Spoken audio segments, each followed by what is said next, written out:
Hi, Elva. Hi, Nora. How are you? I'm doing well. Actually, I'm not doing well. Why? I'm sad. Why sad?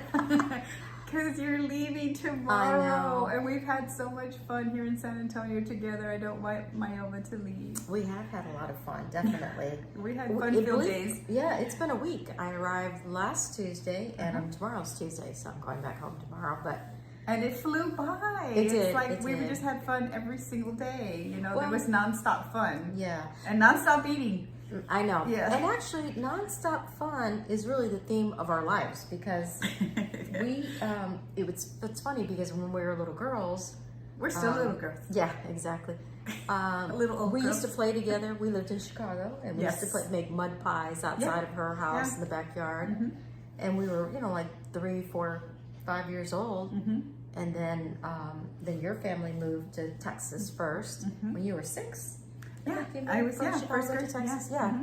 And then we followed a couple years later, but they lived, very far into Texas, tip of the border, kind of area, and we lived in the Dallas area. Yeah. So we'd see each other like once a year, or maybe every 6 months, or something like that. Something like that. Yeah. We would drive all the way down to visit, obviously, my grandparents, my mom's parents. Yeah, which were my parents. Yeah. Yes, and I remember they had a long hallway in their house, and we would stand in the hallway, and me and my sister, and you and your sister, and we would just kind of stare at each other for a few minutes until we got warmed back up again. They were like, let's play, we'd start doing whatever. Then we were like, okay, we like each other again. Yeah, we just haven't seen each other in a while, but it's always been that way. Non-stop fun. Non-stop fun. Every time we do see each other, because we don't see each other all the time, but when we do, we pick up right where we left off. Exactly. And we just have a good time, and the conversation flows, and it's been wonderful. We can complete each other's sentences. And we have similar thoughts sometimes. It's kind of scary. It is kind of scary. But it is fun. It's fun, definitely. So we have a lot of fun doing whatever we're doing. It turns out to be a party and fun. So. But we had a great time in San Antonio together. We met some wonderful people. We met a lovely lady at HEB, which was the wine distributor, taster person. Yeah. And her name was Lou. Yeah. And she was fabulous. She was just fabulous. And then we went to the Riverwalk. And we met another very fascinating young girl who has a dual career. She's been working at that restaurant. And 7 years. As a server. Yes, and she was also a phlebotomist. And very sweet girl, and her name was... Oops. You got her name. I don't remember. Jessica? Okay. Veronica? Sure. I'm sorry. We don't remember your name. Please leave us some message because we gave our information and we asked you to follow. She said she would follow. So give us a comment and we will definitely send you a shout out, or maybe even have you on the show, because we're so sorry that Elva can't remember your name. No, she was in charge of that, and look at her. She did one job I give her. Oh my goodness. No, she can't do it. And yes, we forgot. But she, like what I was saying, she went to school to become the phlebotomist, serving at part-time on the weekends. But just a go-getter. Let's get to our lovely Uber drivers over the weekend. We had some fabulous Uber drivers. You wouldn't believe our first Uber driver was Luis, and his last name was Winfeld, I think. Anyway, no, I don't know. She made that up. No, I didn't. Okay. Sort of. Okay. But anyway, he was fabulous. And then Elva was like reading the little bio on him, on the little Uber app. And it said, fun facts or interesting facts about him. Well, he's a Harvard graduate, right? It was amazing. And then we just started talking. And then I mentioned that my son was going and his wife are going to Querétaro. And they're there this week. And he turned around and he said, I don't want to interrupt, but I'm from Querétaro. That's what he said. And he was like, I never hear anybody talk about Querétaro. Right. And it was just like, what? And I had gone to Harvard. I did a postgraduate fellowship she at Harvard. went to Harvard. So there was like a little bond we had there. A little connection. And it's so funny because we had another Uber driver at the end of the evening. This is when we went to the rodeo on the way back. Yeah. Elsa was her name. We remember Elsa. And she was very sweet. Yeah, and a real go-getter. She was just a go-getter. I think she had 3 children, and she was going to go back to school to get her degree, and we encouraged her 100% because both of us went back to school after we were grown, not at the regular age. I was like in class, and everybody was 18, and I was not 18. So, but we all finished up. Elva even went on, as she mentioned, about her Harvard fellowship, as well as getting her master's. Yeah. Well, and the good thing was, I always talk about this, is that when my kids were little. They saw me doing homework at the kitchen table, and they would sit down and do their homework at the kitchen table.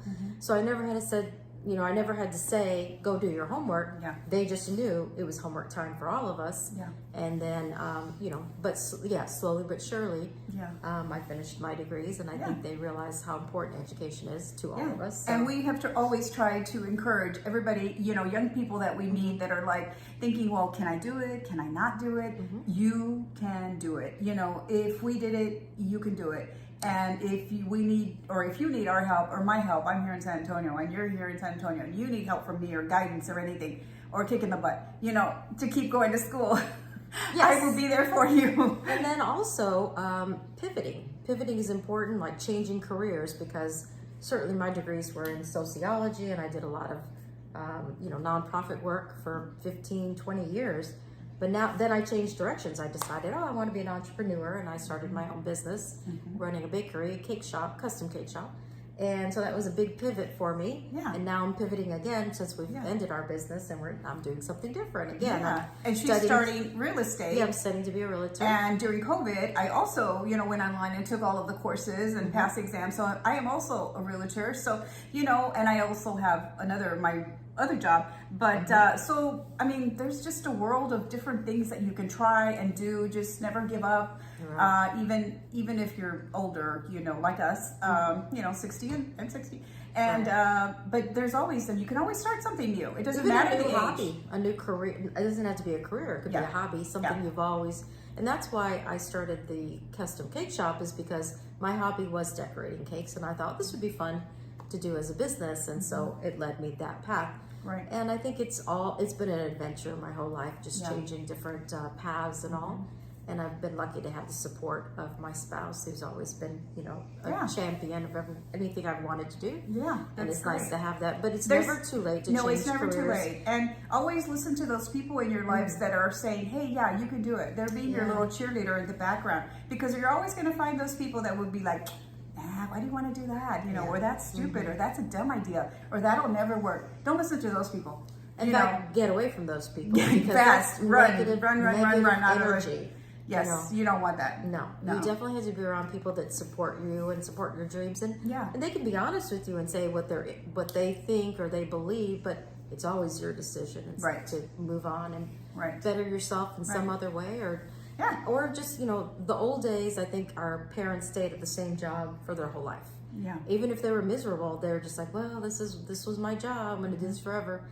And but times have changed. It doesn't have to be. You don't have to do that, especially if you're a young person. Now, me, it's a little bit different. I feel like I've been at my job for many years, and I'm more towards retirement than maybe looking for another career. But that doesn't mean that maybe once I retire, I wouldn't look for starting up a different career, or being able to really focus on real estate. Whereas now I only focus on real estate after 5 o'clock on weekdays and on the weekends. Sure. So I'm not giving it 100%.